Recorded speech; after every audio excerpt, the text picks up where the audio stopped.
I'm going to bet many of you have not started your annual planning, your year-end planning, or your budgeting. There's many different names for it. Essentially what it is 2026. All right, 2026. Welcome back to another episode of the Tradepreneur Show. Hey, listen, we are in the middle of November. It is time to, if you haven't started, and hopefully many of you have, but I'm going to bet many of you have not started your annual planning, your year-end planning, or your budgeting. There's many different names for it. Essentially what it is 2026. What is your year going to look like in 2026 for your business and personally and financially and for your family, right? But right now we're going to start this episode. I just want to talk high level about annual planning. And I'm going to do 2 to 3 episodes on what we do. And so I will tell you, I've been doing the annual planning for general air conditioning and plumbing, 15 years or so. At times I've had like other organizations who have been more of a hand in it, some outsiders. But at the end of the day, it's a big passion of mine. It's a big focus of mine. And I do find when I'm not as involved in it, I don't like it. I like to be in touch with it, but it's about the whole team really coming together and saying, okay, what's our annual plan? What's the goal for 2026, the next year? In this episode, I just want to go over some high-level things to think about if you haven't started, right? If you've started and you've got, usually I start in September before bringing the team in. I start looking hard at certain numbers. I start looking at economic things like forecasts, politically what's going on, kind of reading things. A big advocate of the Wall Street Journal, trying to get an idea of what temperature is going to be like in certain areas. So that's a lot like, it's like wishing, or it's like forecasting to me there's some people that are really good at it, obviously, but it's also like trying to tell you what the weather is. These guys can have the greatest radar and everything like that, and they still get it wrong. So a lot of your annual plan budgeting, there's hard numbers, but a lot of those are coming from assumption, right? Or you're modeling, and if this goes right and this goes right, this is what we should be able to do. And a lot of that is based on historical data, right? A lot of historical data play, because in the data are the trends. And if you've been doing it long enough, those trends tend to be similar. Now this year in the trades, especially on the HVAC space, we've got some unique things. In fact, I just saw Service Titans doing a webinar about the replacement industry. The repair industry. And basically a lot, those trends of seeing more repairs versus replacements and why. So one of the things we're feeling right now here in the Southern California is we get a lot of what we call snowbirds, right? The people that come from the Midwest and Canada. And we're not having that impact. I do believe we will, but it's a little delayed. And obviously there's a lot of reasons. Look to the economy as to why that could be. Those are the things we've got to figure out. And I've got to say, okay, what impact will that have in our January, our February, our March, and our April when they're all here? Do I have to adjust numbers or can I find trends and enough evidence that in the past that's happened, but it's always kind of worked out? And if I think that's going to be an impact, what else do I have to bring to the front as far as solutions to fill that gap? Okay, so first thing, if you're a seasoned veteran and you've been doing this, then you're probably already well into your annual planning. And hopefully there's something here, a nugget or two that I can provide that can be a takeaway. It's kind of like when I read a book. I'll read a book, and if the book isn't that great, I'll still finish the book. 1, it's just a discipline for me. 2, I've never read a book where I haven't had at least one takeaway, right? So hopefully if you're an old hat at this, I can share something that is a takeaway. If you're newer to it, hopefully I can share a lot with you. And if you haven't gotten started, hopefully I can inspire you to get started. It's in November that I start bringing the team together and start building the plan. Now, I've already got a lot of the groundwork done, as I said, but this is where I bring the team in, and I want the team's input, right? I want to know what they think, what they believe for a company as a whole, and also for their department. So, and it lets me know how it helps, especially with younger managers, younger leadership. It helps me get an idea of how comfortable they are with this and how much they've been already thinking about it, what their ideas are, and how much, and where I might need to spend a little extra time with somebody helping to develop them as a newer manager or a less experienced manager or leader. I say leader because there's more than just managers that come into our budgeting process. There'll be different people in the organization at different points of it. And I look to everybody as a leader. Now, not everybody chooses to lead. That's fine. But I look to people to lead. So I like to refer to them as leaders, okay? And they're all at different stages of that journey. So one of the first things I'm going to do with the team is we're going to do, I'm sure a lot of you are familiar with this, we're going to do a SWOT analysis. Special Weapons and Tactics. That's law enforcement. We're going to do SWOT, S-W-O-T, all right? So we're going to look at what our strengths are, what our weaknesses are, what our opportunities are, and what our threats are. And this exercise exercise, although pretty common and pretty nothing new, nothing out of the box. It's a really good way to start annual planning, to get the team engaged, to get them thinking, to expand their thinking. Because what you'll find, and what can be an aha moment for some people, is the opportunities are also the threats anytime. So let me give you an example, real simple example. AI, artificial intelligence, right? I've done a few episodes on it, a few podcast episodes. It's something I'm really passionate about. I'm not a tech guy, but it just fascinates. Technology fascinates. I'm one of those guys that I want to buy all the fancy gadgets, but I don't know how to use them, and I don't have the patience to learn how to use them, but I dig them. AI is an opportunity. There's a huge opportunity in AI. On the other side of it, there's a huge threat. AI is a huge threat to your business. Well, what do you mean? How is it a threat, Patrick? Well, in the most simplest terms, is it's going to change the game. It's going to change the way you market. It's going to change the way you communicate. It's going to change the way your customers communicate with you and how they find you. And if you don't adapt to that, right, that opportunity, that becomes a threat. You get left behind. Here's another way AI is a threat. You have a workforce that doesn't adapt to it, doesn't get it, doesn't want to use it, and you have to evolve. That can be a threat. So it could be just simple things, a cultural thing, right? So we're going to go through that, and we're going to look at us as a company. And a lot of times the threats are the competition. Everybody starts writing down the name of our competitors. Yeah, they're a threat, but they're always a threat. What we're looking for, we're not looking for the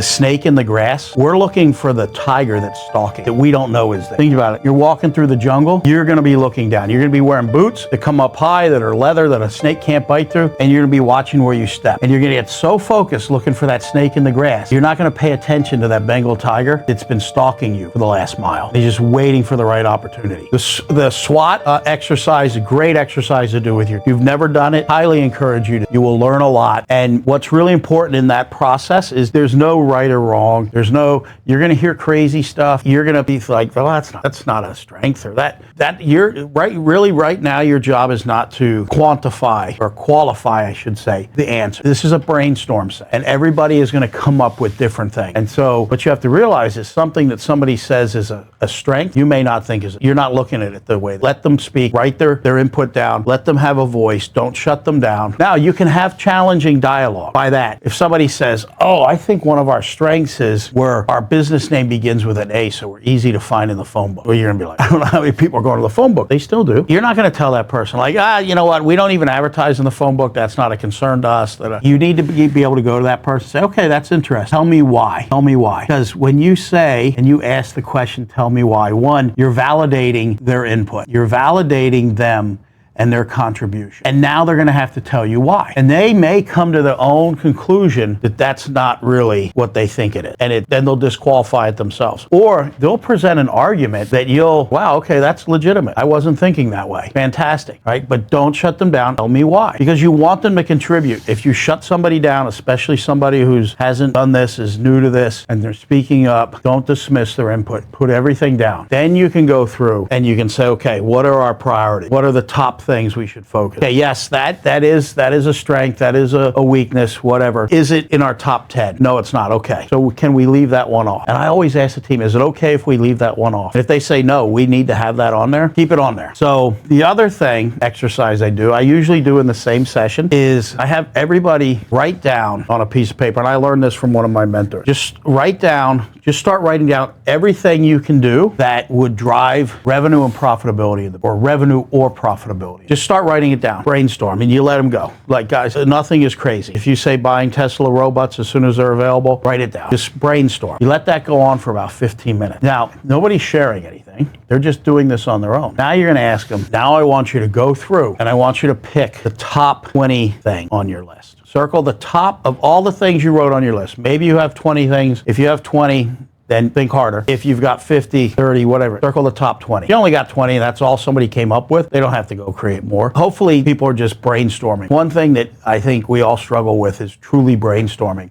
We judge our thought. That's why meditation's so important, because you look, or I shouldn't say you look, I guess you do look, you feel, you experience thoughts, and you don't judge. And we're so quick to judge our thoughts as to whether that's valid or not, whether I'm going to write that down or not, or share it or not. In a brainstorm, just write it down. There is nothing that's too ridiculous in the initial brainstorm. Now, as we get down the road, be like, okay, that's crazy. Now, after they do that, and you do it too, you should be doing this as well, and hopefully you've already done it.